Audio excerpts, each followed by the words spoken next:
Have you ever wondered what makes up the internal component parts of an HW100? There you go.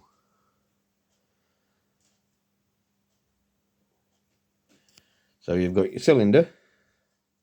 It screws onto the front of there. That bit's your inlet valve. Ordinarily, if you've got air leaking out of the little hole on the bottom of there, that one, it's because that seal there's gone. But it could also be that seal there.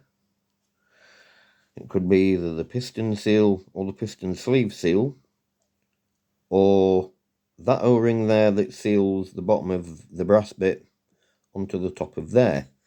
And what I have noticed with this is that this O-ring has gone incredibly brittle.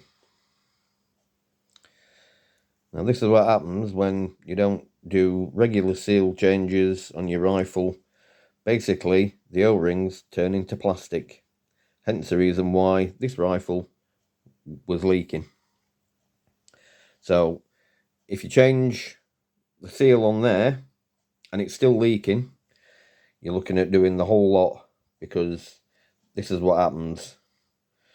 They just collapse down into really brittle bits of plastic. And again, you can get all your seal kits from HW100 Tuning if you don't want me to do it. That's the orientation of the Belleville washer stack. But you need to take the breech block out. There's a little seal that runs around the inside of there. That's a single use seal, a crush seal. When you take the valve out, in the bottom of there is a nylon guide seal. Your probe seal sits inside there. To get that out, you'll need a pin. But yeah, the seal that runs around the outside of there, it's a very thin seal. You get all the seals, they're all individually numbered in the pack. So that's got to come off there. Don't fiddle about with that bit.